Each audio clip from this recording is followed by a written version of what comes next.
Good evening student. हम लोग cell organelles chapter complete कर चुके हैं और उसके जो एमसीक्यू हैं वो चूँकि हम लोग लेके उपस्थित होने वाले थे, तो आज न्यूक्लियस के कुछ इम्पॉर्टेंट क्वेश्चंस लेकर के हम उपस्थित हुए हैं। उसे वन बाय वन हम डिस्कशन करेंगे, जो कि आप देख भी रहे होंगे कि इस पे ये बहुत ही इम्पॉर्टेंट है। नेट में CPMT वगैरह क्वेश्चंस ये पूछे गए हैं। ठीक है, तो चलिए फर्स्ट क्वेश्चन की तरफ चलते हैं।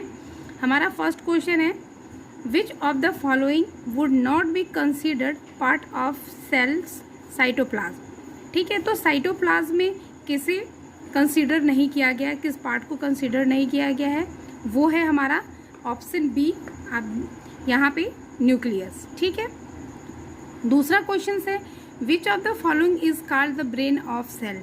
ये बहुत ही सिंपलेस्ट क्वेश्चन है, इसमें बहुत प्रॉब्लम की बात नहीं है। ठीक है, उसे हम लोग न्यूक्लियस कहते हैं, इसको हमने लेक्चर में पढ़ा भी है।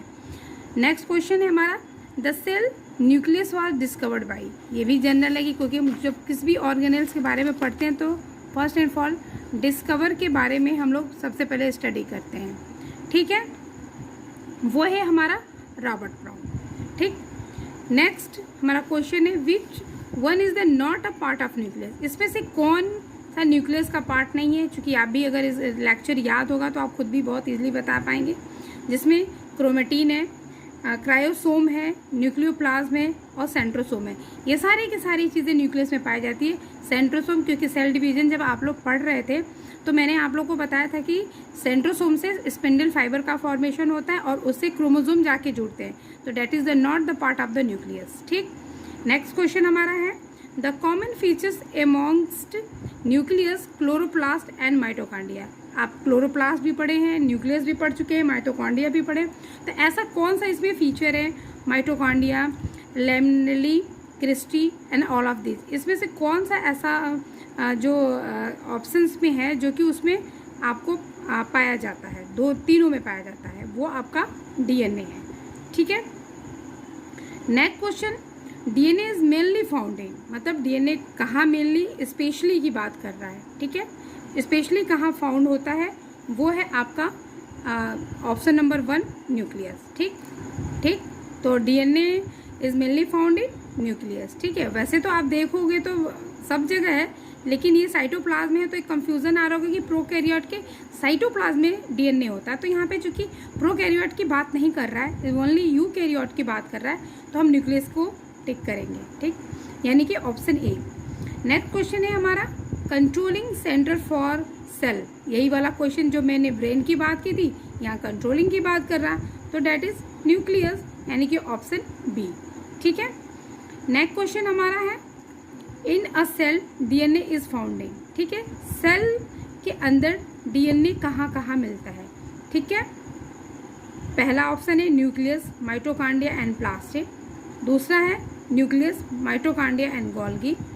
तीसरा है माइटोकॉन्ड्रिया, गोल्गी एंड प्लास्टिड। चौथा है न्यूक्लियस, गोल्गी एंड प्लास्टिड। ठीक, आपको पता है कि हम लोग माइटोकॉन्ड्रिया और प्लास्टिड को एज ए प्रोकैरियोट की तरह भी इसके अंदर इसके कैरेक्टरिस्टिक फीचर पाए जाते हैं। तो चूँकि प्रोकैरियोट में भी DNA पाए जाते हैं, तो प्लास्टिड में भी और आपके माइटोकॉन्ड्रिया में भी पाए जाते हैं। इसलिए माइटोकॉन्ड्रिया और प्लास्टिड को हम लोग क्या कहते थे, ऑटोसोमल ऑर्गेनेल्स बोलते थे। ठीक है, इसलिए ऑप्शन इसका ए सही होगा। ठीक है, नेक्स्ट क्वेश्चन है आपका, खैर ये थोड़ा सा बड़ा है, ठीक है, लेकिन इसमें कोई इतनी डिफ़िकल्ट की बात नहीं है, लेकिन एक बार पढ़िए। ठीक है, लेकिन थोड़ा सा आपसे हाई लेवल का है, लेकिन कोई बात नहीं। An animal cell was grow in a culture media containing P32 nucleotide, the part from which DNA is built, later examination of the cell showed the radioactive to the concentrated in the। अब इसमें से ये पूछ रहा है कि हम लोग कहाँ पे इस P32 न्यूक्लियोटाइड्स का यूज़ करते हैं। ठीक, तो इसका भी आप थोड़ा सा ये स्टैंडर्ड थोड़ा हाई है, लेकिन इसका भी ऑप्शन आपका ये डी सही होगा, न्यूक्लियस। नेक्स्ट क्वेश्चन है आपका, role of nucleus in morphological differentiation was discovered. जब हम पढ़ रहे थे न्यूक्लियस तो मैंने बताया था कि एक साइंटिस्ट थे हैमरलिंग, ये देखिए। ठीक है, एक हैमरलिंग साइंटिस्ट थे, उन्होंने एसिटिबुलेरिया पर क्या आप लोग को एक उन्होंने एक्सपेरिमेंट किया था जिसको हम लोग क्या कहते थे, कैरियोप्लाज्मिक इंडेक्स कहते थे। तो यही कैरियोप्लाज्मिक इंडेक्स की ही बात की, तो कैरियोप्लाज्मिक मतलब मॉर्फोलॉजी ऑफ क्रोमोसोम, ठीक है।